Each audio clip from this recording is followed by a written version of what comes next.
I'm very excited to welcome you to our new series, our off-grid cabin in central Portugal, and we're building a tiny house. Very, very exciting. So you can follow along each week as you see our progress, and we've no previous cabin building experience and no house building experience, but we did build out the interior of our camper van sub 4 years ago, so it's going to be very exciting. So there's something very romantic, I think, about a cabin in the woods.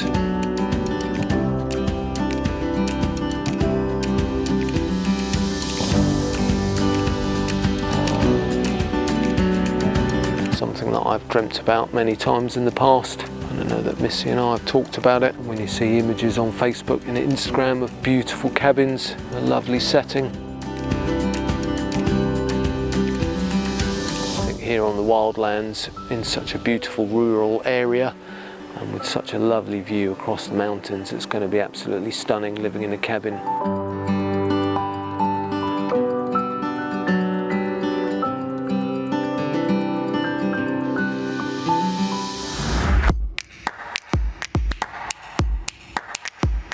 So our plan is Rosie's cabin will be finished first. Not sure how long it will take us to build. We don't have any particular remit. It will take as long as it takes. And then when we've finished Rosie's tiny house, then we'll move on to build a separate toilet and bathroom block. And again, this will be a very beautiful build. Looking forward to that. It'd be certainly nice to have a proper fitted bathroom with hot running water for a change. And then when we've completed that, we'll build our own cabin, which will be having the view out to my left here across the mountains. Absolutely stunning. So I hope you enjoy our new series and you can follow along with us and see how we get on learning how to build a cabin out in rural Portugal.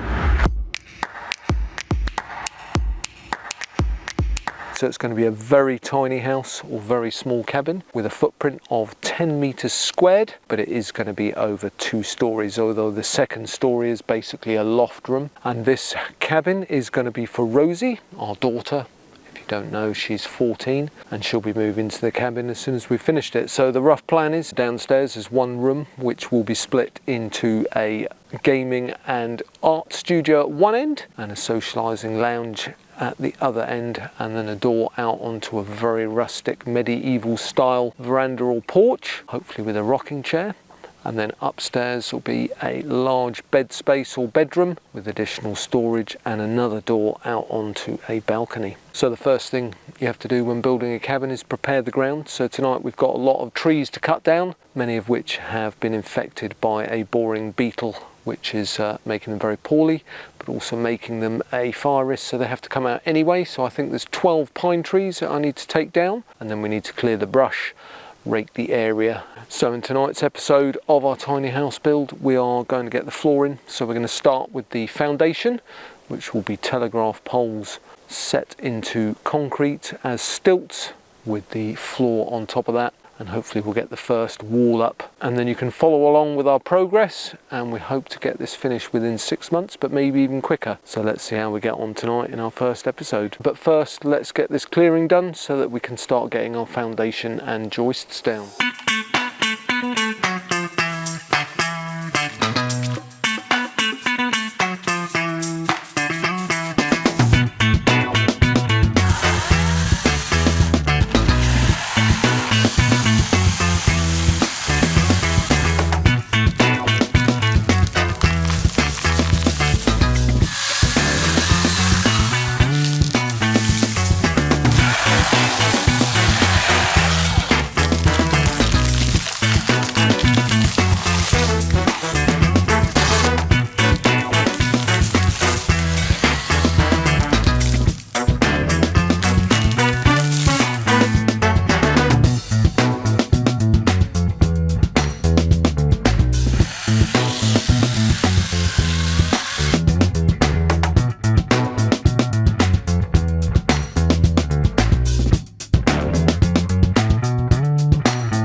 Welcome back to the cabin. It's about day 5. We've been doing about 4 hours a day, give or take, depending on the weather, because it's exceptionally hot again here in central Portugal. It's been up to 40 degrees. I think today's a little bit cooler, as I say to my mum, but that's about 37 degrees. It's still roasty toasty. We've got our friend Paul back with us, who you might remember from last year when he was helping us on the well, and he's a bit of a master carpenter, so he's on the veranda and the balcony at the front of the cabin, which we'll explain to you a bit more a bit later or in another episode. Missy has got the short straw and she's treating the joists. So I've got about half the joists cut, the other 4 or 5 to go. Some of them are resting on these big thick telegraph poles that we've cut to the right length, and some are resting on joist hangers. So I'll show you those in more detail as well, but great progress. So I think tomorrow we'll start getting the floor on, or maybe the day after. We've also ordered all the wood for the walls as well, so it's really exciting. That's arriving tomorrow as well, so it's going well.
About a week in, and I've got 3 out of 4 of the OSB sections of flooring down, which is the lower level of flooring.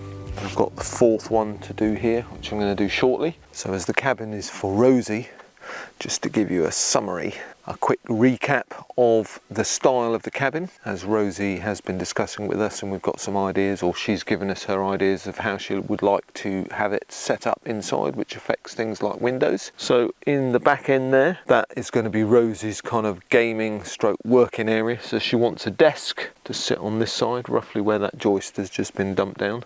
So we need to put a window there. And then I think we're going to have another window sort of where I am, this end here. This is where the veranda will start, just here. So this section here, which is probably about 6 foot, Rosie wants that to be like a sociable area, kind of like a lounge, a little lounge area. And then there'll be an almost imaginary room divider in the middle, which will be mainly made up of the stairs, which are going to be like boat stairs that go up to the 2nd floor. The 2nd floor is a loft room, which is going to have her bed in it and some extra storage. And then a door at the front here on the ground floor is the main entry coming through the veranda, which will be there when it's finished. And then above will be a balcony with another small door, so that Rosie can go out of her bed area onto the balcony and sit up there. You've got this glorious view here over our cork forest and over the mountains ahead, so it's a stunning location.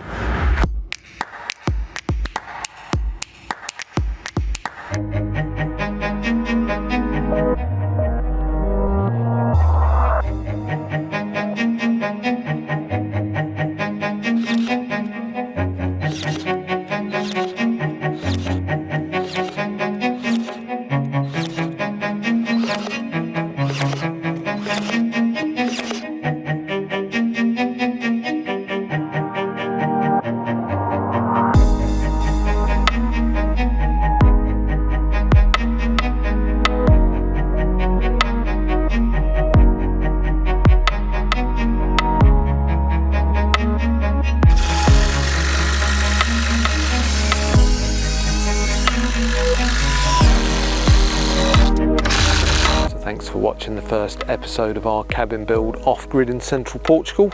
And as you can see, the first part of the wall and the first wall is now up. So tune in and watch next week in the second episode where we get the walls up, and hopefully we'll also get the veranda and balcony section in and cemented, and we'll be well on our way. So again, thank you very much for watching, and we'll see you very soon. Bye.